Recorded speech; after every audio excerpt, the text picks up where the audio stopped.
El Instituto Nacional de Estadística y Geografía informó que en el trimestre de abril a junio, la población desocupada en México sumó 1.6 millones de personas, con lo que la tasa de desocupación fue de 2.7% de la población económicamente activa. Durante el mismo periodo, la tasa de informalidad representó el 54.3% de la población ocupada, una caída de 103,000 personas respecto al mismo lapso de 2023. Vamos a conversar del tema con Jorge Gordillo, director de análisis económico de Cibanco. Jorge, ¿cómo estás? Gusto en saludarte. Hola Darío, buena tarde, igualmente. ¿Qué te dicen todos estos números, Jorge? Bueno, encontramos cosas interesantes.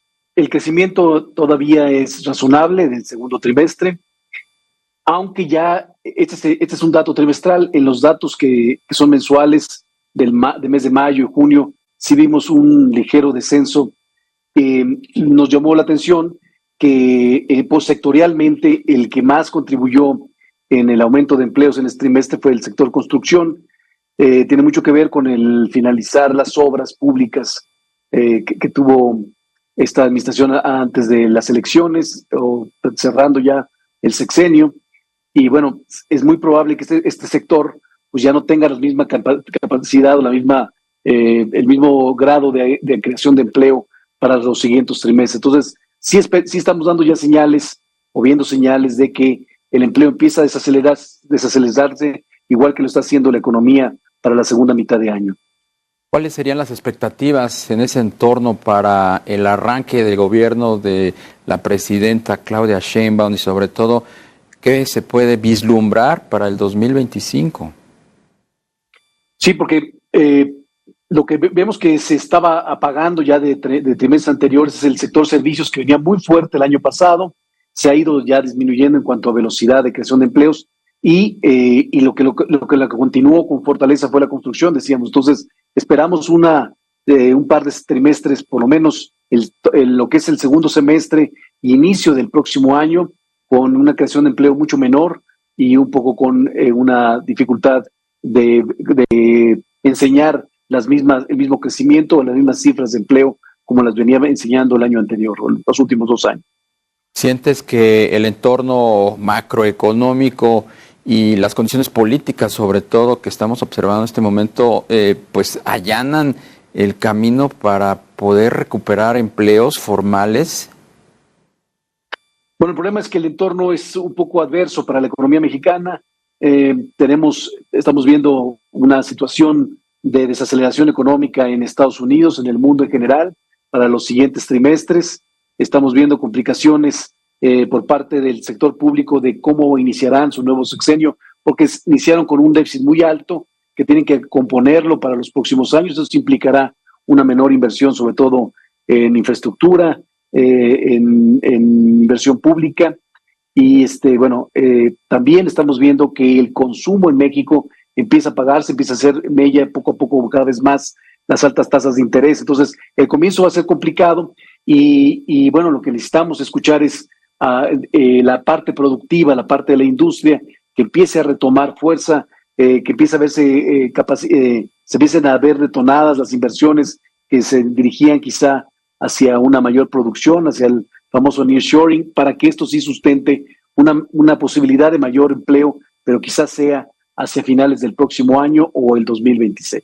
Pero eso es justamente lo que no estamos viendo y no se observa en el corto plazo. Estamos pues viendo a un presidente muy confrontativo con Estados Unidos, que es nuestro principal socio, el que nos debiera beneficiar con el nearshoring. No estamos observando tampoco pues aspectos que generen certidumbre, confianza a los inversionistas, incluso mexicanos. Y justo es lo que necesitamos en estos momentos, mayor certidumbre, y es exactamente al revés. Mucha incertidumbre al inicio, esto simplemente frena inversiones, por lo menos las congela, y bueno, esto puede ampliar esta dificultad que me refería, pues más trimestres o más años. El gobierno entrante, la presidenta electa, tiene una situación complicada para su inicio de sexenio, tiene todo el apoyo de la gente, tiene todo el poder, pero las cosas las tiene en contra de manera en el plano económico. ¿Habías observado en el pues pasado inmediato un arranque de sexenio con estas características?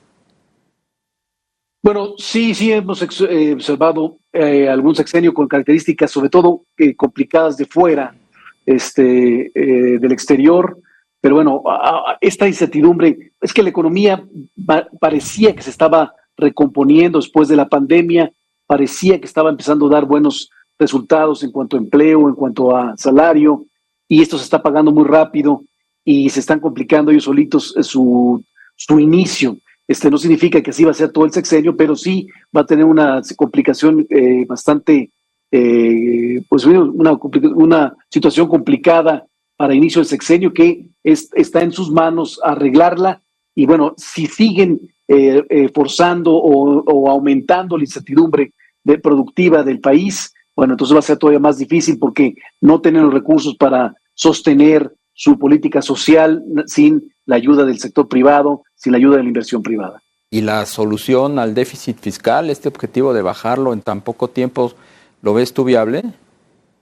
No, lo van a hacer más gradual de lo que nos han dicho. Lo único que quieren escuchar las calificadoras y los analistas es que sí sea menor, que se vea un esfuerzo por controlar el déficit. Va a ser toda una tarea muy complicada, sobre todo por lo que implica el disminuir el gasto. Decíamos, no van a disminuir el gasto social, pero sí muy probablemente han anunciado que van a postergar proyectos de inversión, van a hacerlo más lentos y bueno, definitivamente tiene un impacto directo sobre el crecimiento económico del corto plazo. Jorge Gordillo, director de análisis económico de Cibanco, te agradezco mucho la entrevista. A ti, Darío, gusto saludarte. El gusto es nuestro. Hasta pronto.